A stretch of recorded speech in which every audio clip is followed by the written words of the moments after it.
আপনারা কি জানেন কিয়ামতের ময়দানে আল্লাহর কাছে বান্দা কোন আমল করলে হিসেব ছাড়া জান্নাতে যাবে? জানেন কেউ? বলতে পারেন কেউ? ভাই, আল্লাহর কাছে হিসেব দিয়ে জান্নাতে যাওয়া কি সহজ কাম না কঠিন কাজ?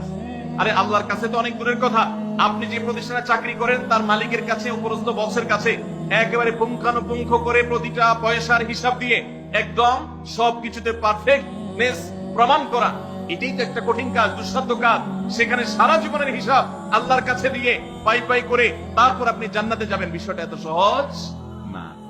তাহলে হিসেব ছাড়া আল্লাহ তাআলা এমনিতে বলবেন হিসাব টিসাব নাই, তোমাকে এমনি জান্নাতে দিলাম, এটা চান আপনারা? দেখুন কোরআনে কারীম আল্লাহ তাআলা বলছেন, ইন্নামা ইউওয়াফাস সাবিরুনা আজরাহুম বিগাইরি হিসাব।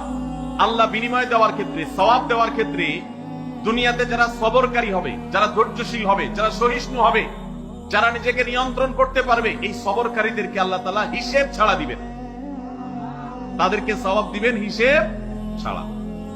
তাহলে আপনি যখন আপনার কর্মস্থলে থাকবেন আপনাকে ধৈর্য ধারণ করতে হবে। আপনি যখন পাবলিক পরিবহনে উঠবেন আপনার মাথা ঠান্ডা রাখতে হবে। আপনি যখন আপনার বাসা বাড়িতে থাকবেন আপনার মাথা ঠান্ডা থাকতে হবে। মাথা গরম হয়ে যায় যাদের, হট মেজাজ যারা, কথায় কথায় মাথা গরম হয়ে যায়, ধৈর্যহীন হয়ে যায়, যেখানে সেখানে গন্ডগোল বাধায় দেয়, মারামারি বাধায় দেয়, ধৈর্য সহ্য বলতে কিছু নাই, এই লোকগুলো কিন্তু এই সৌভাগ্যবান মানুষদের কাতারে শামিল হতে পারবে না। ঠিক একই ভাবে দাম্পত্য জীবনে সুখী হতে হলে সবর এবং শুকর, এই দুইটা মূল মন্ত্রের কোন বিকল্প পথ খোলা নেই। সেটা স্বামীর জন্য প্রযোজ্য, স্ত্রীর জন্য প্রযোজ্য। স্বামী হিসেবে আপনি স্ত্রী অনেক অনিয়ন্ত্রণ দেখতে পাবেন, অনেক কিছু দেখতে পাবেন, আপনার আকাঙ্ক্ষা, আপনার চাহিদা, প্রত্যাশার বিপরীত আপনাকে সবর করতে হবে। ভাইরা আমার, আমাদের প্রিয় নবী সাল্লাল্লাহু আলাইহি সাল্লামের দাম্পত্য জীবনে কিন্তু টুনটান সমস্যা হয়েছে। আপনারা মনে করতে পারেন নবী সাল্লাল্লাহু আলাইহি সাল্লামের ঘর, ওনার স্ত্রীগণ সাহাবী, তারা উম্মুল মুমিনিন আমাদের মা, এত মর্যাদাবান মানুষ তারা, তাদের আবার ঝামেলা হয়েছে। ভাই, দাম্পত্য জীবনের টুকটাক সমস্যা তাদেরও হয়েছে। প্রিয় নবী সাল্লাল্লাহু আলাইহি সাল্লাম নিজে একদিন বাসা ছেড়ে মসজিদে নববীতে এসে মন খারাপ করে বসেছিলেন, তিনি বাসায় যাচ্ছেন না, অভিমান করে। ওমর রাদিয়াল্লাহু তাআলা আনহু বিষয়টা বুঝতে পেরে তার মেয়ে যেহেতু নবী সাল্লাল্লাহু আলাইহি সাল্লামের স্ত্রী, তিনি সেখানে গিয়ে ভেতরে প্রবেশ করে তার সাথে কথা বলে তথ্য উদ্ঘাটন করে সেটা মিটমাট করার ব্যবস্থা করেছেন। স্বয়ং নবী করিম সাল্লাল্লাহু আলাইহি সাল্লামের জামাতা, ইসলামের চতুর্থ খলিফা আলী রাদিয়াল্লাহু তাআলা আনহু, তার মতে এত মর্যাদাবান মানুষ, তার ঘরে স্ত্রী হিসাবে আছেন কে? মুহাম্মদ সাল্লাল্লাহু আলাইহি সাল্লামের মেয়ে, জান্নাতে নারীদের সর্দার ফাতেমা রাদিয়াল্লাহু তাআলা আনহা। এত বড় মানুষ তারা, স্বামী স্ত্রী দুইজন, দুই দিককার নেতৃত্বে, একজন যুবকদের নেতৃত্ব দিবে, আরেকজন জান্নাতি যুবতীদের, নারীদের নেতৃত্ব দিবে। এত বড় মর্যাদাবান মানুষ, তাদেরও দাম্পত্য জীবনে কিন্তু টুনটান হয়েছে। একবার আলী রাদিয়াল্লাহু তাআলা আনহু এসে মসজিদে টানটান হয়ে শুয়েছিলেন মাটিতে, মনটা খারাপ, ঘরে একটু হালকা ঝামেলা হয়েছে, এই জন্য মসজিদে নববীতে এসে মাটিতে শুয়ে আছে। নবী করিম সাল্লাল্লাহু আলাইহি ওয়াসাল্লাম দেখে বুঝতে পেরেছেন, টের পেয়ে গেছেন যে কিছু একটা হয়েছে বাসায়। তখন তিনি জামাইকে ডেকে বললেন, কুম ইয়া আবা তুরাব, এ মাটির বাপ, মাটিতে শুয়ে আছেন, এজন্য রসিকতা করে বললেন, এই মাটির বাপ উঠো, দাঁড়াও দেখি কি হয়েছে বলো। ভাইরা আমার, দাম্পত্য জীবনে টুকটাক সমস্যা হবেই হবে। যারা বিয়ে করেন নাই আগে থেকে প্রস্তুত থাকেন, বুকে পিঠে ছালার বস্তা সব বেঁধে রেডি থাকেন।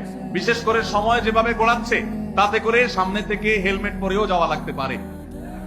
শুধু যাওয়া না, বাসায় ঢোকার সময় বাইক থেকে নামার পরে হেলমেটটা আগে খুলবেন না, আগে যা বুঝবেন পরিস্থিতি কি, তারপর হেলমেট খুলবেন। বুঝেন নাই? দাম্পত্য জীবনে টুকটাক সমস্যা হবেই, এটা প্রত্যাশিত।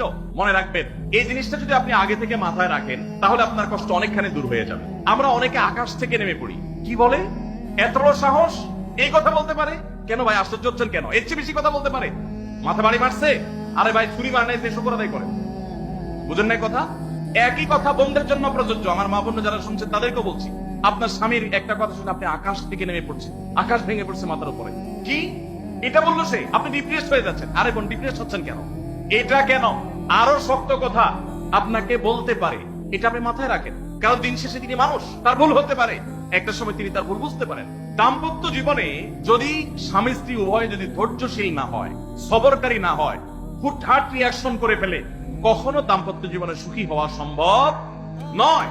মনে রাখতে হবে, একসাথে থাকতে গেলে, দুইটা পাতিল একসাথে থাকতে গেলে টুনটান লাগে না, বাধে হয় না? আপনার কাছে যদি কেউ এসে গাল গল্প দেয়, দেখবেন অনেকে গাল গল্প দেয়, গাল গল্প দেওয়া লোক আছে না নাই? ভাই, 30 বছর সংসার করেছি, জীবনে আমাদের একটা কথা হয়নি, ডাহা মিথ্যু, এ লোক ডাহা মিথ্যু। আপনার 50 বছরের সংসারে কোনো বিষয় হয় না। হ্যাঁ, ঝগড়া করেন না সেটা ভিন্ন বিষয়, কিন্তু ভিন্ন মত হবে না, দ্বিমত তৈরি হবে না, নিজেদের মধ্যে ভুল বোঝাবুঝি তৈরি হবে না, একবারও হবে না জীবনে, অসম্ভব। মোহাম্মদ সাল্লাল্লাহু আলাইহি ওয়াসাল্লামের ঘরে যদি হয়ে থাকে, আলী রাদিয়াল্লাহু তাআলা ফ্যামিলিতে যদি হয়ে থাকে, সাহাবীদের ঘরে ঘরে যদি হয়ে থাকে, আপনি কি